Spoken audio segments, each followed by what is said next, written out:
यदि आप 30 मार्च को इंग्लिश का पेपर देने जा रहे हैं तो ये 5 मिनट का वीडियो आप सभी लोगों के लिए बहुत ज़्यादा इंपॉर्टेंट है, क्योंकि लेटर लिखने में आप सभी विद्यार्थी 99% गलती कर बैठते हैं। क्या गलती करते हैं उस गलती को यहाँ पर मैं आप लोगों को बताने वाला हूँ, और आप लोगों को कैसे लेटर यहाँ पर लिखना है, लेटर लिखने का मैं पूरा तरीका आप लोगों को बताने वाला हूँ। ठीक है, किन किन बातों को वहाँ पर ध्यान रखना है जिससे जो आपका लेटर 10 नंबर का आता है तो 10 में 10 नंबर जरूर आपको मिले। अगर 10 में 10 नहीं प्राप्त कर पाते हैं तो 9 नंबर तो आप लोगों को हर हालत में मिल जाने चाहिए।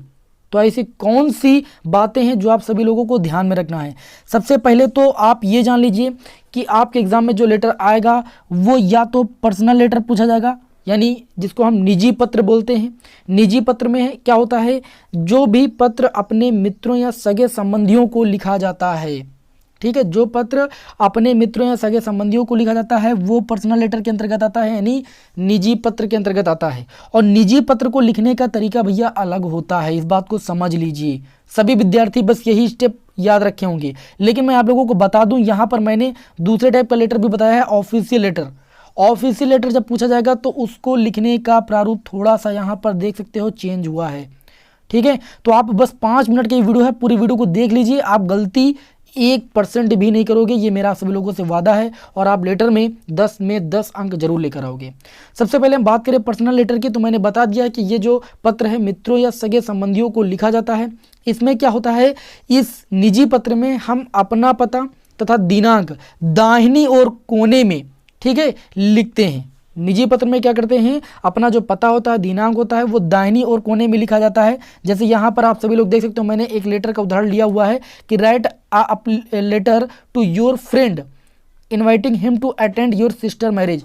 आपके सिस्टर की शादी है, उसमें आपको अपने मित्र को इनवाइट करना है, तो उसको इनवाइट करने के लिए आप क्या कर रहे हो, पत्र लिख रहे हो। तो ये पत्र किसके अंतर्गत आएगा, पर्सनल लेटर्स के अंतर्गत आएगा। अब पर्सनल लेटर्स में आपको क्या करना है, पर्सनल लेटर में आपको दाईं ओर अपना पता, ठीक है, अपना पता आपको लिखना है। और पता लिखने के बाद देखिए, जैसे यहाँ पर मैंने मथुरा लिखा है तो मथुरा के पहले आपको कामा लगाना जरूरी है। उसके बाद दिनांक आपको डाल देना है, और दिनांक डालने के पश्चात अब आप फ्रेंड के नाम पत्र लिख रहे हो तो माय डियर मुकेश, उसके बाद आपको कामा लगाना है। उसके बाद देखिए यहाँ आई से मैंने शुरू किया, ठीक है, अब आई से मैंने शुरू किया और मैं लिखता चला गया। ठीक है, जब मेरी पूरी बात समाप्त हो गई, देखिए यहाँ तक मेरी पूरी बात समाप्त हो गई, मैंने फुल स्टॉप लगाया। उसके बाद जब मैंने यहाँ पर लास्ट लाइन लिखी कि hoping to meet you soon, आप मुझे जल्द ही मिलोगे, ठीक है, आपसे जो मेरी मुलाकात होगी बहुत ही जल्द होगी। तो जो ये लाइन है लिखी गई है वो आप देख सकते हो कि यहाँ पर एक मतलब एक रेखा मिलनी चाहिए। ये जहाँ से मैंने आई लिखना शुरू किया था वहीं से आपको यहाँ पर होपिंग लिखना है, ये नहीं यहाँ से लिखना शुरू कर दो, ठीक है, फिर गड़बड़ आपका हो जाएगा। तो ये पर्सनल लेटर में आपको ध्यान रखना है। उसके बाद योर सिंसियरली, जो आपका नाम है XYZ जो भी है, आप XYZ लिख दीजिएगा, आपका नाम नहीं लिखना है वहाँ पर, ठीक है। इस तरीके से आप लोगों को पर्सनल लेटर लिखना है, ठीक है। पर्सनल लेटर्स की ये बात आप सभी लोगों को ध्यान में रखना बहुत ज़रूरी है। और लेटर को लिखते समय आप सभी लोगों को एक बात समझ में आनी चाहिए कि जो भी आप भाषा लिख रहे हैं वो स्पष्ट हो, गलत आपको नहीं लिखना है, ठीक है, जिससे तुरंत समझ में आ जाए कि आप क्या लिख रहे हैं।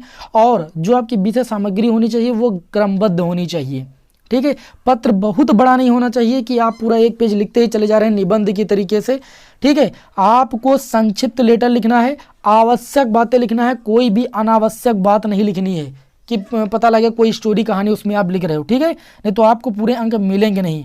और देखिए, जो भी बात आप लिख रहे हो, जैसे कोई बात लिख रहे हो तो प्रत्येक बात के लिए अलग अलग आपको पैराग्राफ में लिखना है। जैसे यहाँ पर देखिए मैंने क्या लिखा कि I am very glad to inform you that the marriage of my sister will be hold on April 7, ठीक है।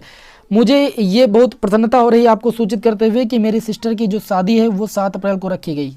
ये आपका हो गया, एक पैराग्राफ हो गया, यहाँ पर फुल स्टॉप लगाया। फिर जो अगला अनुच्छेद या जो अगली बात है उसको मैंने अगले अनुच्छेद में यानी अगली लाइन में लिखा है, फुल स्टॉप लगा के, the youth is a doctor and belong to a respectable family of Agra.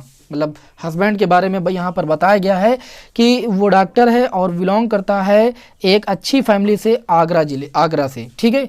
तो इस तरीके से जो भी बात हमें कहनी है, जो भी नया अनुच्छेद में हमें बात कहनी है तो उसको हमें क्या करना है, एक नए पैराग्राफ में लिखना है। ये बात आपको बहुत ध्यान रखना है। और कोई भी अनावश्यक बात आपको लेटर में नहीं लिखनी है, ठीक है। अनावश्यक बातें लिखोगे तो नंबर आपके 100% काट लिए जाएंगे। तो पर्सनल लेटर में बस आपको ये चीज़ ध्यान रखना है कि यहाँ पर आपको दाहिनी ओर लिखना है क्या भाई, अपना पता और दिनांक। अब बात आती है जो दूसरा टाइप का लेटर होता है, उसमें कैसा आपसे क्वेश्चन पूछा जाएगा ऑफिशियल लेटर में। ऑफिशियल लेटर में आपसे जैसे पूछा जाएगा write a letter to the editor of a newspaper about frequent breakdown of electricity in your locality. ठीक है, मतलब यहाँ पर आपको लेटर लिखना है, ठीक है, the editor of newspaper, newspaper के एडिटर को लिखना है जो भी समस्या है आपके गांव में, आपके क्षेत्र में इलेक्ट्रिसिटी को लेकर, तो उस मैटर को यहाँ पर आपको इस लेटर में लिखना है। लेकिन आप किसके लिए लिख रहे हो वो आपको देखिए यहाँ पर लिखना है। जैसे यहाँ पर देखिए टू से शुरू करना है। जब आपका लेटर क्या होगा, ऑफिशियल लेटर होगा, ऑफिशियल लेटर में आपको टू से शुरू करना है। और बहुत सारे विद्यार्थी टू के बाद कॉमा लगा देते हैं, ये बहुत बड़ी गलती है। टू के बाद कॉमा यहाँ पर नहीं लगाना है। टू के बाद फिर जिसके लिए आप लिख रहे हो, मतलब जिसको पत्र लिख रहे हो उसको यहाँ पर लिखना है। जैसे द एडिटर को पत्र लिख रहे हो आप, तो द एडिटर, और किस न्यूज़पेपर के, तो द अमर उजाला मैंने लिख दिया, उसके बाद कॉमा लगाया, फिर लखनऊ लिख दिया। ठीक है, अब आपको ध्यान रख देना यहाँ पर भी है कि आप जिसको भी पत्र लिख रहे हो उसको सर लगा के आपको लिखना है। ठीक है, सर लगा के लिखना है। ठीक है, अभिवादन के लिए बात समझ आई कि नहीं समझ आई। और अभिवादन का शब्द लिखकर कॉमा लगाना चाहिए, यानी सर के बाद आपको कॉमा लगाना बहुत जरूरी। छोटी छोटी बातें हैं, इन्हीं की वजह से आपके नंबर काट लिए जाते हैं। उसके बाद आपको पूरा मैटर अपना लिख देना है। ठीक है, मैटर पूरा लिख देना है। और अंत में देखिए उसके बाद यहाँ पर जैसे मैंने लिखा, I hope you will kindly publish my letter in your paper so the authorise may realise our difficulties and take remedial steps in the matter. ये बात जैसे मैंने दूसरी बार लिखी, तो आप देख सकते हो ये लाइन, मैंने कहा ना ये लाइन आपकी मिलनी चाहिए। समझ रहे हो कि नहीं समझ रहे हो। और ये लाइन ही नहीं, ये तीनों चीज़ें आपस में एक लाइन में सीधी में होनी चाहिए। ये गलती हम नहीं करना कि पता लगे आई यहाँ से लिखना शुरू कर दो। ठीक है, आगे से। तो ये बस लेटर में यही बातें ध्यान रखनी है। और ऑफिशियल लेटर में सबसे महत्वपूर्ण बात ये कि जो आप यहाँ पर लिखते हो, जैसे जो भी समाचार पत्रों के लिए आप लिख रहे हो, जिस भी एडिटर को लिख रहे हो, जिस भी समाचार पत्र के एडिटर को लिख रहे हो, तो संबोधित करने के लिए, अभिवादन के लिए सर का प्रयोग करना ही करना है। और अंत में आप सभी लोगों को योर ट्रूली लिखना है। ठीक है, योर ट्रूली लिखना है। और उसके बाद ऐसे पत्रों में योर ट्रूली लिखना है, उसके बाद अपना नाम लिख देना है। ठीक है, और अपना पता यहाँ पर लिखना है। पर्सनल लेटर में यही चीज़ आपको क्या करनी थी, यहाँ पर लिखनी होती थी, दाहिनी ओर ऊपर। ठीक है, और इसमें जो है ऑफिशियल लेटर में यहाँ पर नीचे की ओर लिखना है, नीचे लिखना है दाहिनी ओर, और दिनांक आपको यहाँ पर डालनी है। बात समझ में आई ना। बस ये गलती आप नहीं कीजिएगा लेटर में, बस ध्यान रखिएगा। सबसे मेन बात मैंने आप लोगों को यहाँ पर इस वीडियो में आप लोगों को बताई, और बहुत ही कम समय में मैंने आप लोगों को ये बात बताई। उम्मीद करता हूँ कि आप जो है अपने एग्ज़ाम में ये गलती नहीं करोगे और अपने एग्ज़ाम में अच्छे अंक गेन करके आओगे। मेरी शुभकामनाएं आप सभी लोगों के साथ हैं। चलिए फिर मिलते हैं आपको नेक्स्ट वीडियो में। जय हिंद, वंदे मातरम।